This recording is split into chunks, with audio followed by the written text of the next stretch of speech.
পশ্চিম বর্ধমান জেলার আসানসোলের কুলটি থানার চলবলপুর এলাকায় একটি ম্যারেজ হলে হানা দিয়ে সম্বর হরিণের শিং প্যাঙ্গোলিনের আঁশ উদ্ধার করেছে বন দপ্তরের আসানসোল টেরিটোরিয়াল রেঞ্জের একটি দল। এই ঘটনায় দুজনকে গ্রেফতার করা হয়েছে।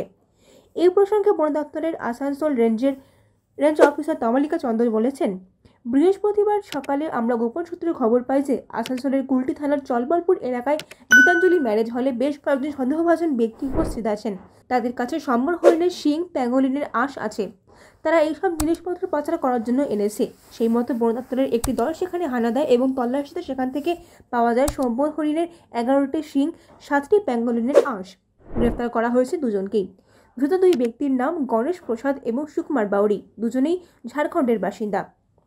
তিনি আরও বলেন যে এই দুজনকে আসানসোল আদালতে তোলা হয়েছে। ধৃতদের বিরুদ্ধে নির্দিষ্ট ধারায় মামলা দায়ের করা হয়েছে। জানা গিয়েছে, উত্তর হাওয়া হরিণের শিং এবং প্যাঙ্গোলিনের আঁশ দুর্মূল্য। এইসব জিনিসের বাজার দর হয় না।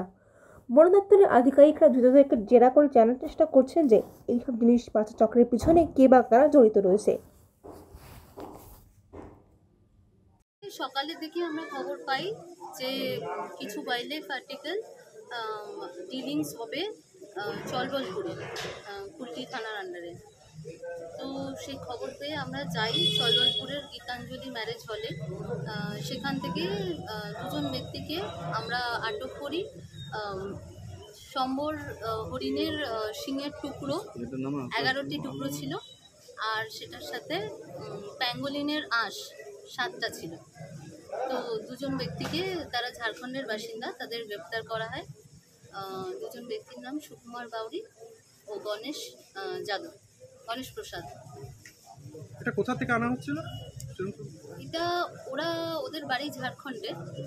তো সম্ভবত ওরা এখানে কাউকে বিক্রি করতে এনেছিল, সেরকমই আমাদের জেরার পরে ওরা জানায় ওরা বিক্রি করতে এনেছিল। ঝাড়খণ্ডের দিক থেকে এসেছিল এটা?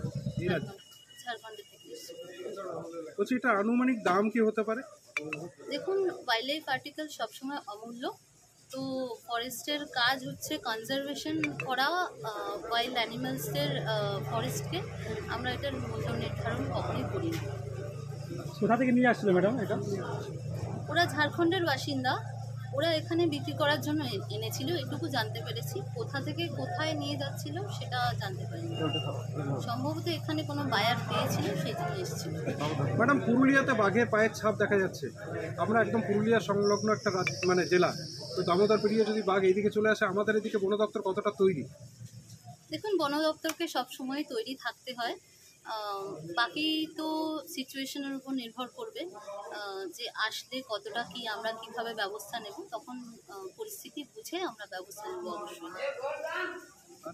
আপনার নাম? আমার নাম তমালিকা চন্দ্র, আমি range officer, Asansol territorial range.